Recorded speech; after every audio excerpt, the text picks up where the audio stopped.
I recently read the book Ultralearning by author Scott Young. In 2013, author Scott Young wanted to learn Spanish, but instead of enrolling in a Spanish course, Scott and a friend went to Spain with a constraint: no English for 3 months. No phone calls back home in English, and not a word of English between the two of them, just Spanish. Scott struggled to get by, but eventually he could hold a conversation in Spanish. But he didn't stop there. Scott and his friend performed the same 3-month no English project 3 more times in 3 different countries, learning 3 new languages. 12 months after landing in Spain, Scott and his friend could have conversations between themselves in Spanish, Portuguese, Mandarin Chinese, and Korean. Scott's language learning project falls into a category that Scott has termed ultralearning. Ultralearning is different than most learning in 2 specific ways. It's self-directed and intense. You see, standard learning in the classroom or online is often led by one teacher with a one-size-fits-all syllabus, and a lot of what's taught isn't useful for each student and doesn't transfer to the real world. I took 4 years of engineering school in a standard learning environment and ended up using maybe 5% of what I learned as an engineer. Most of what I learned was theory for a PhD student. But this would never happen after an ultralearning project, because on an ultralearning project, students take control. They don't simply listen to a teacher. They gather lessons, techniques, and strategies from multiple teachers and create their own learning path that allows them to develop the knowledge and skills they'll actually use in the real world. With an ultralearning project, you don't dip your toes in. You fully immerse yourself by establishing an aggressive learning schedule.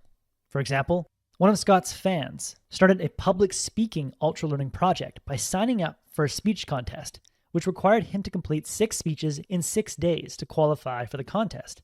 Such an aggressive schedule forced him to get fully immersed in the world of public speaking and rapidly develop new public speaking skills. Whatever skill you want to acquire, may that be public speaking, graphic design, programming, or copywriting, you can accelerate your learning by turning it into an ultralearning project. Regardless of what skill you target during your ultralearning project, you'll probably be amazed at your new abilities at the end of the project. To start any ultralearning project, you'll need to focus on and optimize the following 3 ultralearning components. Number 1, make a meta-learning map. Number 2, design practice drills. And number 3, overlearn. First, make a meta-learning map. When Scott's friend Vatsal graduated with an architectural degree, he assumed that his schooling would set him up for a nice job. But after he graduated, he quickly learned that employers didn't want someone who knew a lot of theory. They wanted someone with actual experience with building codes and architectural software. After months of looking for a job and failing, Vatsal took matters into his own hands. First, he took a low-paying, low-skilled job in a print shop, printing large blueprints for architectural firms to study architectural drawings and get exposed to how architects actually work. He talked to the architects who walked in the shop to understand what software they used. After learning that the architects used a software program called Revit, he bought the program and installed it on his personal computer. Then Vatsal proceeded to teach himself the software skills he needed to replicate the drawings he saw in the print shop. After months of immersing himself in architectural drawings and the latest architectural software, Vatsal submitted a portfolio of drawings to 2 firms that had once rejected him. A week later, he had 2 job offers. Like Vatsal, you need to take the learning process in your own hands. You can't trust a school or one mentor to teach you exactly what you need to know. Spend up to 10% of your allotted learning time understanding the components of the skill you want to learn by doing Google searches, skimming books, and reaching out to multiple experts to answer the following question. If I want to do blank, what concepts do I need to understand? What facts do I need to memorize? And what procedures do I need to practice? The first part requires you to determine what exactly you want to be able to do at the end of your ultralearning project. If you want to learn Mandarin, get specific on exactly what you want to do with Mandarin. If your goal is just to have a conversation in Mandarin, then you don't need to spend time memorizing all the Mandarin characters. Once you've specified exactly what you want to do with a skill, take out a piece of paper and draw 3 columns. At the top of column 1, write concepts I need to understand. In Vatsal's case, he needed to understand what every symbol on those architectural drawings meant and why they were used. In the second column, write what facts do I need to memorize. Vatsal needed to memorize the latest architectural building codes. When Scott landed in Spain, He needed to memorize a list of Spanish verbs, nouns, and conjugations just to get started. And in the last column, write what procedures/movements do I need to practice. Vatsal needed to practice setting up drawings in Revit and doing a thorough review of every drawing he created. When Scott went to China, he needed to practice Mandarin tones to hold a conversation. Once you've created a list of things you need to understand, memorize, and practice, identify a select few items on your list that you think will be critical to your success and challenging to learn. Once you've identified these items, design drills for each of those items. American founding father Ben Franklin was a great writer. His writing was so good that the other founding fathers asked him to edit the Declaration of Independence. Franklin became such a good writer because he designed specific writing drills for himself. Franklin realized that other writers that he admired used a wider array of words and were able to craft more compelling arguments than he could. So Franklin developed an exercise to strengthen each of those subskills. The first exercise involved taking a piece of prose he had written and seeing how many words he could replace with synonyms while still maintaining the rhyme of the prose.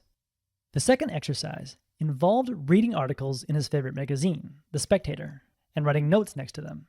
Then days later, he would try to reconstruct the main argument from each article from memory. After finishing his version, he would go back to The Spectator and discover the faults he had made. Like Franklin, you can take the items that you want to understand, memorize, and ingrain, and design practice drills for them. When author Scott Young was learning how to draw portraits, a bit of online research revealed that accurately getting the size and placement of facial features would be challenging but essential to his success. So Scott designed a practice drill to hone in on this drawing subskill. Scott reserved time each day to rapidly produce sketches of eyes, noses, and mouths, and then overlaid them to reference photos.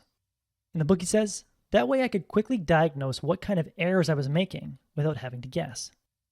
You can think of designing practice drills like discovering or developing exercises to isolate a key muscle, like a bodybuilder would do dips to target the development of his triceps. After you've designed a handful of drills, commit to overlearning. You can think of overlearning like taking grade 11 and grade 12 math to prepare for a grade 11 math exam, or taking Psychology 101 and 102 to prepare for a 101 exam. The idea is to go beyond the requirements of what you're trying to learn, so that what you're learning is more likely to stick. A study found that students who take a calculus class immediately after an algebra class recall significantly more algebra than the students who just took the algebra class, even if those algebra-only students got better grades. Scott's friend, who embarked on that public speaking ultralearning project, embraced overlearning by delivering the speech for an upcoming speech contest in front of a group of 7th graders first. 7th graders have much shorter attention spans and are much worse at hiding their boredom. So Scott's friend knew that if he could keep 7th graders engaged, then keeping the audience at the speech contest engaged would be a walk in the park. By going beyond the requirements of his target performance, he nailed his target performance. To embrace overlearning in your next ultralearning project, just ask yourself, what's my target performance and what's the next level? Expose yourself to next level material, like those kids who took calculus, or commit to an even harder performance than the one you're training for, like Scott's friend did with the 7th graders. In the end, if you want to accelerate the development of a skill, to advance your career, or simply for the joy of learning, start your next learning project by making a meta-learning map and outlining exactly what you need to understand, memorize, and practice to achieve success. No more or no less. Then, design practice drills to ingrain challenging but essential concepts, facts, and procedures. And lastly, overlearn by practicing at a higher level, by exceeding the requirements of your target performance. That was the core message that I gathered from Ultralearning by Scott Young. This book is packed with learning principles. I highly recommend it to anyone who wants to speed up the development of a skill. If you would like a one-page PDF summary of insights that I gathered from this book, just click the link below and I'd be happy to email it to you. If you already subscribe to the free Productivity Game email newsletter, this PDF is sitting in your inbox. If you like this video, please share it. And as always, thanks for watching and have yourself a productive week.